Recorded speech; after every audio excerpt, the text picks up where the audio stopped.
Today it's Saturday, today it's Matchday Juventus Lecce in our home. We are back in the Allianz Stadium. I can't wait. I can't wait because the most important thing, of course, is the field. I will tell you the predicted lineup and one possible change. I can change a few players on the 11 predicted. It all depends on one man that at the moment is doing the last test to understand if yes or no he will debut the game. And that's what I will tell you in the second part of the video. But of course, we need to start with the one that is extremely important, that a lot of Juventini have question about, that betting scandal. You want to speak about it? I have all the details. Ciao Juventini of the world. My name is Giuseppe. Welcome back on the channel. I'm asking you a favor, not only to put a maximum of like, not only to subscribe, but also to be present later today for the watch along, pre-game, watch along, and post-game. Now we start. You know that I was a bit worried last time, honestly, between you and me, because I was asking myself, how come there are no new scandals, especially involving Juve? It's a long time ago, no?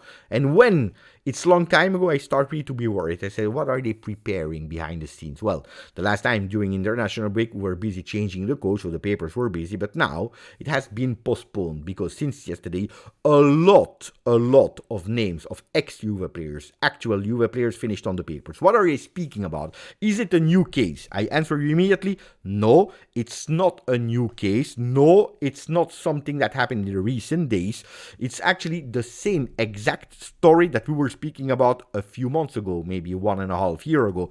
Fagioli, Tonali, betting scandal is exactly the same case. Why are we speaking about it today? Or at least the papers were speaking about it since yesterday, because there are new elements that came out, new names that came out after reading all the WhatsApp group, the leaked chats. They read it, they leaked it, and that's why we are speaking about it today. Is Juventus risking something? Is the biggest question of all the Juventini. I tell you immediately, zero. Juventus is not risking anything because Juventus as a club is absolutely not involved in these stories like they were not involved before. Then you will tell Mbappe, yeah, but in a way, if some players are banned again, like Fagioli was banned, indirectly Juventus will be penalized. Well, the good news is at the moment, no players are risking bans, okay? Sporting bans. From a sporting point of view, nobody's risking.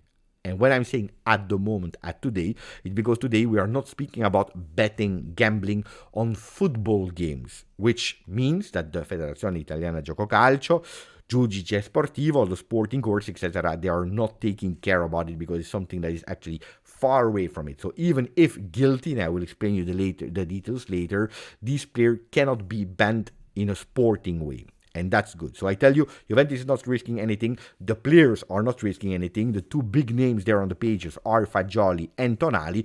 Good news, these two players already admitted that they were guilty. They already found a plea deal. So it's extremely rare that players are actually judged twice on the same topic. So forget about it. What are they speaking about? To go in detail for people that had not the opportunity to read everything, it's that we have 12 players that are under further investigation at the moment. They are speaking, as I told you, about online poker and gambling sites, not about football, but unfortunately, and that's important, on illegal sites, VIP virtual rooms that have been created for them. We are speaking about some money laundry from a luxury jewelry store in Milano. How did it happen? Actually, because the players had some debts and they couldn't put everything cash there because then you can trace it, you can track it. They were actually going through a jewel store in Milano. There were some beautiful watches that they were actually overpaying. So let's say instead of 10,000 euro, they were depositing 30,000, 10 for the watch, 20 for indirectly there. Probably a commission for the people that were there in that store. So money laundry. And when you are watching at the numbers, it's incredible, huh? Deposits from nearly 700k from Fagioli in that jewelry, 155k from Florenzi. There is even the name of Dusan Vlahovic. On the other side, Dusan Vlahovic is absolutely not under investigation. It's just pure bad luck that he bought something, probably a watch, in the same store, doing twice a deposit of 50 and 50k. But Dusan Vlahovic is absolutely not under investigation. Important because I already start seeing some online sites like with a big title, with a big clickbait title, Dusan Vlahovic names is also there in the papers. No, there is nothing. Just that the name was there linked to that store, but absolutely not to gamble. And that's super important to mention. So that money laundry, total disaster. Even the name of Gatti is there with 40,000k. Ex-player of Juve, Dragujin, 40,000k. But now, Fagioli and Tonali. And that's the annoying part, especially for these players, because one is ex-Juve, the other one could possibly be the target of Juve. Well, not only they gambled, but after the new chats, what they read, what we all understand, they are telling us that they were also recruiting new players. And that's a huge annoying new element. Not only they were playing isolated for themselves, but we're also looking for some players, some people from sport like a tennisman, etc., to involve them, to recruit them so that they were also playing and betting. Total disaster. Not ethically really correct. Look, I read the leaked WhatsApp group and they are really horrible. Really horrible. Not beautiful. Not a beautiful look, especially for Niccolò Fagioli. Fagioli, in one of these chats, you can really see and you read it that he's really happy because Bellanova, that back then was an Inter player, was losing his money in poker. He was happy because he was the one that recruited him, and then he was also in this chat asking for a percentage because of he was losing, because he was putting money, and because he was the one that recruited it. Fagioli asked from the boss there, the one that was organizing everything, to involve even more Weston McKennie in other illegal games. We saw that he was able to involve a Gatti, a Pinsoglio, but they were not considered good enough because they were not betting enough money, so they were actually put aside. We hear here that Fagioli is explaining how he recruited Zaniolo, that is really on him, attracting Zaniolo to pay. We know it. Zaniolo admitted that he was also playing on illegal side, but not on football, something that he never did, at least until today. That has not been proven wrong. So we see really horrible chats, some conversation between Perin and Paredes, things like that we hear after a loss 5-1 against Napoli at 2 a.m. in the morning, after that loss that they were playing virtually, so it's not live, but virtually, in a room saying, oh, here is a new player, Paredes. He won a lot on a sporting side, so that means that he can lose to poker. Guys, some people will tell me, oh, there are rich people that are playing, that are gambling. It's not about football. Who cares? Who cares about that? And probably you will be correct. Only the difference is that they are speaking about illegal sites, which you cannot. What is the punishment, possibly, if you just played on illegal site? You have a fee of around 550, 600 euro. You pay the fee, and that's it. You can even avoid the fee if you find a compromise, an agreement with the state. I don't know how it is, guys. I never betted. I have never have these kind of complications. Hopefully, it will never happen. But that they are telling us. So even if they are found guilty that they were playing, they are not risking a lot. Just an administrative punishment, and that's it. But what is the difference between Fagioli and Tonali? It comes out that Fagioli really has a really bad look after all this chat. If you have the opportunity to read them. They are not good looking at all. But he's coming out of it even worse than Tonali. For what reason? Because his testimony when he was at the police station is considered less sincere after all the chats have been read. And that's not a good-looking thing. Of course, he already paid for it. He has been banned. He didn't play, so it's not risking any further. But in terms of name, in terms of dirt on the name, it's really annoying. Look, a few considerations. Three. That's it. And then I want to go towards the next topic because it's an annoying topic. The first, and it's not even considering Fagioli, Tonali, Weston McKennie, whatever player, it's how is it possible that we are able to read these chats? How come that they were leaked again before being judged, before the judgment day? It's really strange, no? Why are we not able to read the same chats, the same leaked conversation for example, the curva of Milan, the curva of Inter, all these kind of things, the the Plusvalenza case with Napoli that is still under investigation. So it's always like two different story, two different speed, two different velocity. One, when it's involving Juve in a way, even if from distance, is finishing immediately on the papers with leaked conversations. The first time that we hear them, you remember the conversation of Cherubini about Chiesa, the one of Paratici, the one of Agnelli, the one of Agnelli that was not even a leaked conversation because it was not Agnelli that was speaking, and they were putting it on the front pages as if Agnelli was speaking. So it's really strange that these are all coming out. Who is giving all these leaks? For what reason are they giving these leaks? It's really strange. And especially, why are other leaks not finishing in the same treatment? It's really strange. I think that the Inter case, the Milan case about the Curva, about the contacts between Marotta, Zanetti, heads of Curva that were linked to Mafia, attenzione, we're speaking about big things. How is it possible? No, I think that these are really correct, that they are dealing extremely correct, in the correct way.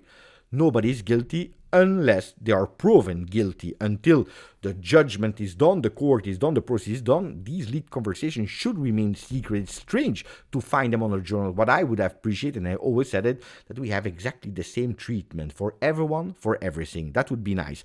But anyway, we are not there yet. And that's the first thing that is extremely annoying. The second thing is, and that's really super annoying, at least to me, is that my doubts are confirmed when we are speaking about Nicolo Fagioli. I think, and I confirm what I was thinking, that he has been an excellent choice that we sold Fagioli to Fiorentina. I always said it here, with some people extremely angry, some people mocking, some people thinking that Juventus was a clown management to have even sold Fagioli to Fiorentina for how much was it? I don't remember, 13, 14 million euro. The excellent player, the phenomenon, the fantastic player, I told you. Fagioli, the problem of Fagioli at Juve is one. It's the off the field. The quality of the player has never been in doubt, never. But the off the field is a problem, and as long as he stays at Juve, will never go away. Never go away, because mentally he's really affected. We saw him crying before the judgment. You remember, before it was leaked the first time, crying on the bench after Sassuolo because he was emotionally crazy. Then coming back after a year alone, we saw that he didn't perform. He did 1-2 halves of performances. That was it. Easy to blame Thiago Motta on that, but look at yourselves, especially because I'm thinking to myself, how is it possible? How difficult would it be to wake up every single day still thinking there is a part of truth that can still come out? I have been the one that recruited some players from my team that are still in my team, Western McKennie, Federico Gatti, Pinsoglio, Perin. Some of them played a bit, some of them didn't play, some, I don't know. Strange, no? I think, and I consider that it's totally good, a good choice. How good he will do, even if he will win the Ballon d'Or with Fiorentina, or if he will go to Real Madrid in 2 years, I don't care. I think it's a really good decision that we have sold Fagioli. Hopefully he's healthy. Hopefully it's only something that he's carrying from the past, and that's good. And the third topic that I want to go for, that I'm still having my doubts, is, look, Tonali. I will not be able to edit the video, but look at the pages. I don't know if I'm the only one that is asking myself that question, but since yesterday, Tonali is everywhere. At the same site as Fagioli. And that's really strange, because until the last episodes of that gambling scandal, it was always Fagioli in big, with a Juve shirt, Fagioli here, Fagioli there, Fagioli there. Sometimes you read a bit of a Tonali in small, the name, a small picture there in the bottom. You know how it is. Today, Tonali is at the same level of Fagioli, even if they are telling us inside that Fagioli is considered much worse than Tonali for the false or not totally correct information that he gave in his testimony. It's strange, no? That today the dark look of Tonali is bigger than it was in the past. Really strange. Then, is it only because maybe he's a Juve target? It's that why Fagioli or Tonali is taking a bigger name? Big question mark. No, I would really seriously consider everything to recruit Tonali. I always said, people, they deserve second chances in life. It's important. So is he really 100% clean? And it's only a story that is coming out because of the past one. And then second thing is, even if he's totally clean, is it worth it? Because you know it, from the moment that you are linked to Juve, it already starts. From the moment that you are at Juve, it's even worse. So pay attention for these kind of things. And that's what I wanted to say about that huge, big episode. Ragazzi, let me know what you think about it. Now we go towards the game. Really flash. Match day. Juventus, Lecce. Today we start the run towards something that we are obliged to do. 3 games, 3 wins. Lecce today. Then we have Parma away, and then we have Monza. We are obliged to go with 9 points on 9, not only to finish 4th, but also to possibly go 3rd. I know that a lot of people are asking me, Beppe, what about the Coppa Italia? If Inter goes to the final, if they win, will there be a slot open? Yes, the 3rd position in Serie A could possibly be open if it's not compatible with the Coppa Italia. So pay attention because there is still a chance. But 3rd spot is super important. If not, the 4th one is also good, really, really good, because that means that we qualify to Champions League. But it starts today. Yesterday, I will not go through all the words of Igor Tudor in press conference, but something that I really want to analyze and to speak about is when he spoke about Douglas Luiz, when he spoke about Conceição. He's speaking really well about these players, people that are able to do the difference, people that are having that dribble a la Conceição or that verticality a la Douglas Luiz, a master on the ball a la Douglas Luiz, a player, but at the end, his words are, yes, but there were players that are there since long, players that are fit since long, so it's difficult to maybe change everything, speaking about the Douglas Luiz. And then speaking about Conceição, saying, yes, he's a really great player that can change you a game, etc., etc. Maybe a bit more speaking about him like a bench player than as a starter. These are the words of Igor Tudor, with one big one. Mettetemi in difficoltà. That's what he said to the players. Put me in difficulty when I do some choices. One thing is sure, he went with a stable team, a stable starting team for the 8 remaining games of the season. And these are the ones that he will always play. There can be potentially some changes, like 1 or 2 without doing a revolution, but that depends really about, are the player able to put him into difficulty in doing some choices. It's not a closed door, but attention. The lineup, the predicted lineup, is Di Gregorio into the goal. We don't change the 3-man defense with Kalulu, Veiga, and Kelly. Nico Gonzalez could potentially go back there on the right side as a right wing back.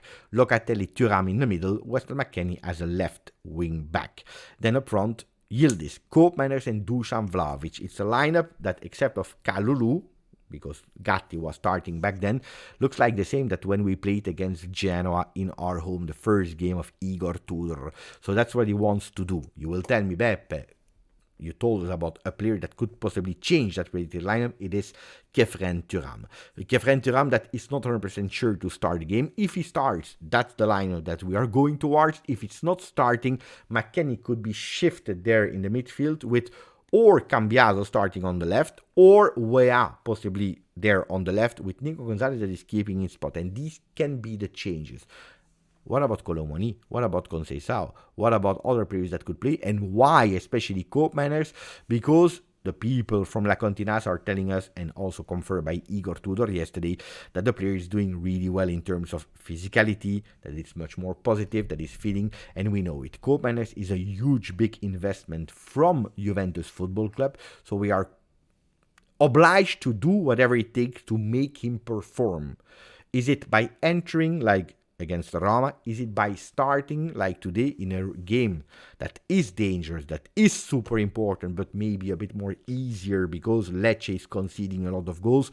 Let's see. But that looks like that's the plan of Juve, trying to still continuing to give a second chance, like we want to give to Tonali. Probably, even if you're speaking this time about sporting part, but a second chance after Genoa to Koopmeiners. Let's see. I'm really curious about your comments, and we see each other for a pre-game here on the channel. Grazie, forza, Juve. Ciao.